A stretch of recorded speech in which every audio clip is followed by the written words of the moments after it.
Good morning, good afternoon, good evening. Got a picture of Nelson Chamisa and a quotation from him by Change Radio. And this one he is quoted as saying, politics is not employment, it's deployment. Politics is not a job, it's a calling to help and to give. Kana uri in politics, kuda kudla, diwe what needs. The quotation itself is identical to the very common quotation of people saying, insanity is doing the same thing over and over again, expecting a different result. And after saying that, the same individual will be arguing that we should go into elections. And in Zimbabwe, we have participated in flawed elections for 45 years. How insane is that? And I think it underlines the very issue we are talking about today. That it is not enough to say, oh, this is insane. That doesn't prove that you're not insane yourself. Because the same person who just said this is insanity, we are repeating the same thing. He goes on to repeat exactly the same thing. But what we want to focus tonight is why is it that MDC-CCC have managed to con millions of Zimbabweans to participate in these flawed elections time and time again. Who are these people? Who are these men and women who have been so easily conned to participate in flawed elections? Ben. Good day to you and good day to our viewers. Thank you for joining us. Now, a good question. Who are these men and women that are being conned? I mean, let's look, at how the Triple C did its campaign trail and where did they mainly base their campaigns. You find out that they mainly dealt with, the urban areas. They were mainly campaigning in the urban areas. Very seldom did they go out to the rural areas because they consider that area a ZANU-PF stronghold.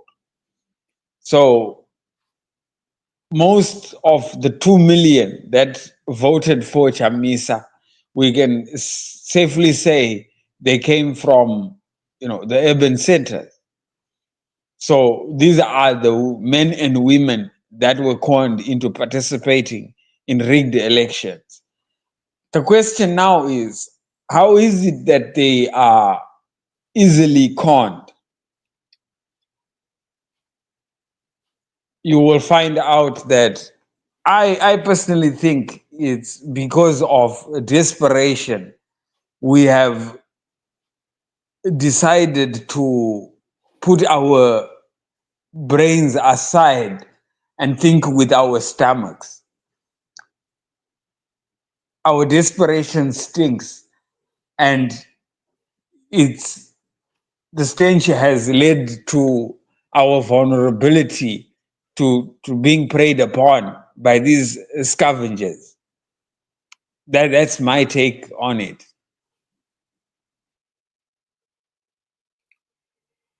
Well, one of the issues that must be considered here, I've mentioned it on this platform before, is the issue of why did the people risk livelihoods, their limbs, and even their lives to elect the MDC Triple C leaders. That question must be asked of these people. Did they really understand that the MDC Triple C leaders were elected to implement the democratic reforms necessary to stop ZANU-PF rigging the elections? I think the truth of the matter is most of these people, if they understood the issue at all, they understood it at a very superficial level. They understood the need for change, and they joined in the campaign for change, but without ever really understanding what changes do you want, much less how those changes were to be implemented. And so when Chamisa and company failed to implement even one democratic reform when they had the golden opportunity to do so during the GNU, these people did not understand it.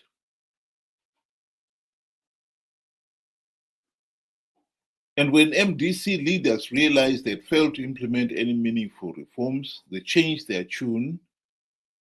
And now they were campaigning, they were talking about not implementing reforms to stop ZANU-PF rigging the elections, but claiming that they can win rigged elections. In 2018, Chamisa convinced his followers that MDC Alliance has got stringent measures to stop ZANU-PF rigging the elections, and they believed him. Come 2023, another similar lie. I've plugged all the vote rigging loopholes. And they believed him again. And in each case, the following day after the election, he is the first one to admit that the elections were rigged. And surprise, surprise, these people have yet to take him to task. So you were lying when you said you had plugged the vote rigging loopholes. Unfortunately, this is the pool of the 2 million who voted for him and millions more in the diaspora who, although they didn't vote, they believed Chamisa. I think this is the problem. We have got an ignorant, gullible, and naive electorate who are easily conned to believing these idiotic lies. That is our problem, Ben. Where I do not agree with you is to say we people should claim ignorance. I mean, let's face the truth and the facts here. Everybody knows ZANU-PF rigs elections. Everybody knows. The question that, one should have been asking when Chamisa was claiming to say, I have got stringent measures to stop ZANU-PF. One would have asked, for 25 years, you have been saying the same thing. We will win big. 2017, 2018 was the case.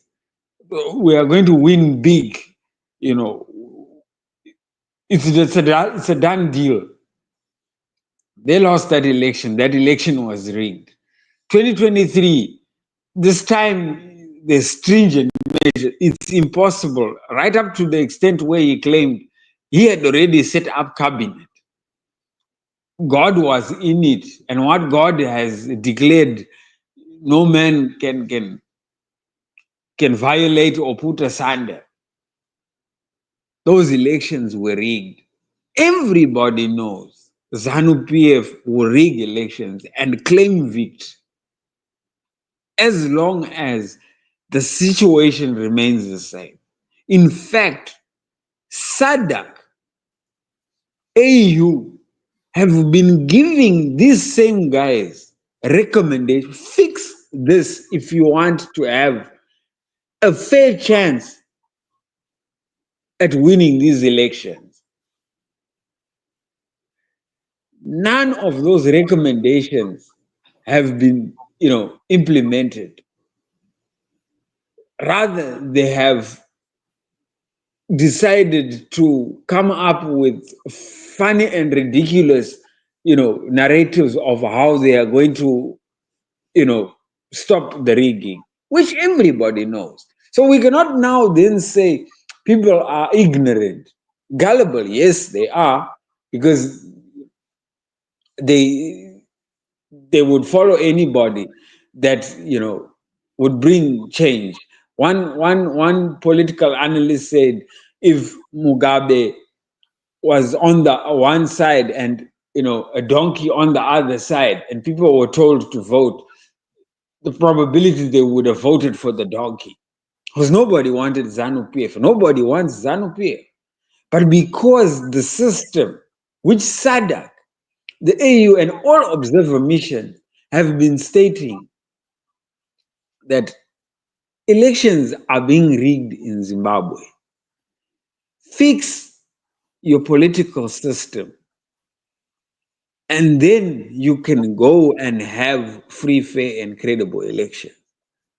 Triple CMDC, they have rubbished that and have been participating and have been conning people into believing that they would ever have a chance at winning these elections.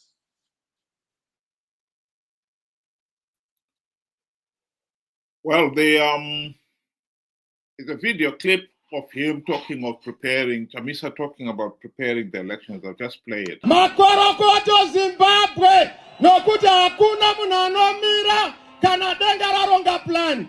Denga raronga plan, denga harifoiri. Plan yaMwari haifoiri. Ini ndatanga kugadzira cabinet. There is no way we are not going to form a new cabinet. There is no way we are not going to have a celebration. There is no way we are not going to have an inauguration. Let's start preparing for our inauguration. Let's start preparing for our celebration.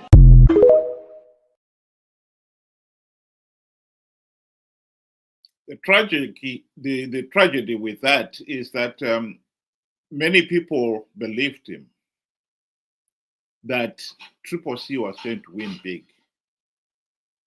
But when it failed to do so, as I said earlier, they have failed to take him to task on that question. And not only that, there are many people out there who were conned to participate in these flawed elections and who accept that they believed him when he said he had plugged all the vote-rigging loopholes. But when the election process took place, ZANU-PF blatantly rigged those elections. SADC and the AU election observers, as among many other election observers, confirmed the election process was flawed and illegal. And Chamisa himself, accepts that the elections were rigged. But funny enough, some of those people out there would not accept that Chamisa lied to them. This is what I find absolutely unbelievable. Even now, with the benefit of hindsight, they will not want to accept that Chamisa lied to them. Because for some of them, accepting that Chamisa lied would also mean, by extension, accepting that they were conned. They were foolish to believe the idiotic lie that he had plugged the vote-tracking loopholes. I think accepting that they had been conned would be more rational than pretending or maintaining this pretense that he never conned them. The tragedy for Zimbabwe is that as long as there remains a big pool of these people who are ignorant, naive, and so gullible, they believe some of these idiotic lies, we can see this happening again in the next election, come 2028. And so the cycle will continue. That, to me, is the greatest tragedy about Zimbabwe. If it was just a matter of accepting, I think, it's something where we could work with. It's a starting point.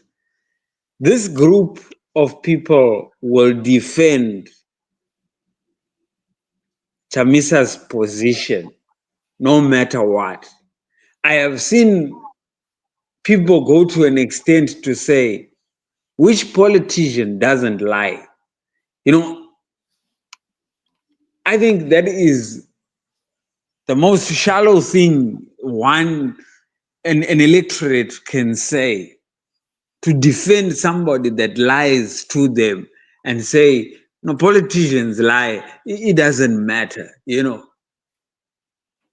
when are we going to get any form of accountability if we are going to accept lying politicians?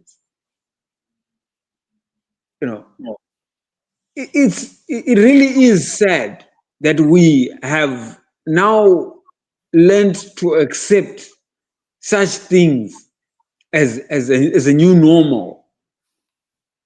Without accountability, there is no democracy. And without no democracy, we don't have this accountability.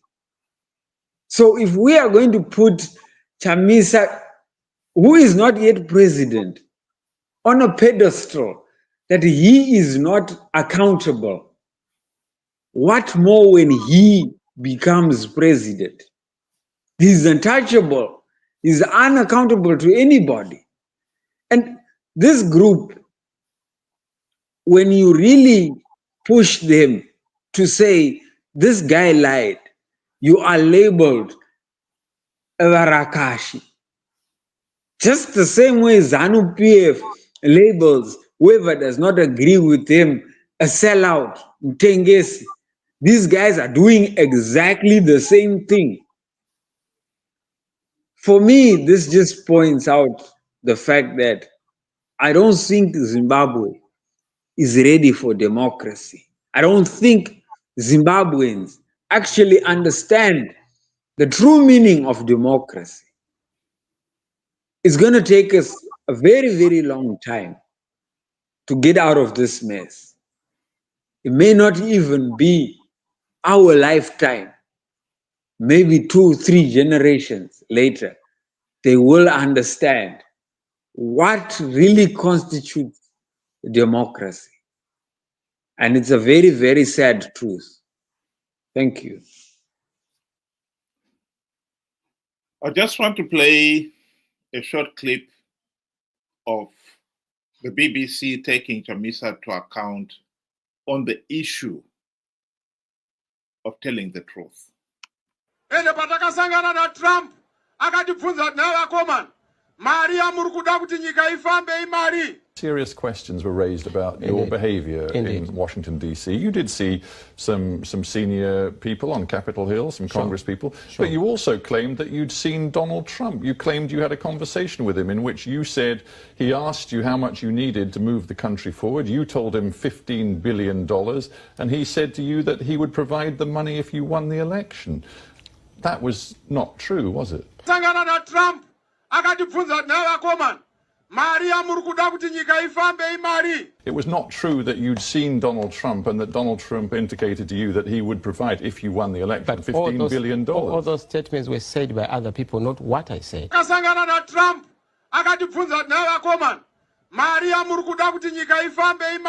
Well, no, because there is a video which shows you at a rally in January back home in Zimbabwe saying that Donald Trump had pretty much promised you $15 billion. To be clear, because some people in Zimbabwe are still confused, you're now telling me you did not meet Donald Trump. We did not.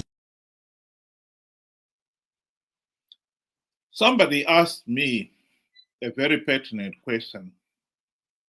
Are we going to see a repeat of millions of Zimbabweans participating in flawed 2028 elections? The answer, as far as I'm concerned, is very simple. If there are still millions of people out there who, even with the benefit of hindsight, would not accept that Chamisa lied about plugging the vote rigging loopholes, that MDC sold out in failing to implement the democratic reforms, then yes, we are going to see a repeat of 2023 come 2028. I agree with what you were saying there, Ben, that we are not yet ready for democracy. If we cannot even admit something as obvious as somebody lying, saying one thing, yes, we are going to win these elections, hashtag God is in it. And then the next thing he say is admitting that the elections were rigged. If you can't even admit that, then you've got a serious problem. Because democracy is the government of the people, by the people, for the people. And it is the people themselves who have got to hold their leaders to account. And if you cannot hold your leader to account when he says something that is blatantly a lie, then you're in serious trouble as a nation. And in our case, when you've got millions of people who are that corrupt, that incompetent, that naive, that gullible, that they place leaders like Chamisa on pedestals where they become demigods who can do no wrong, who must never be held to account, even when they say something that is blatantly a lie, then yes, we are not ready for democracy. And I'll go one step further and say, if we are not ready, 45 years after independence, in this day and age, one has got to seriously question, will we ever be ready? Thank you very much, those who were able to join us today. And I hope you'll be able to do so again tomorrow, 7 o'clock UK time, 8 o'clock Zimbabwean time. Thank you. Have a good night.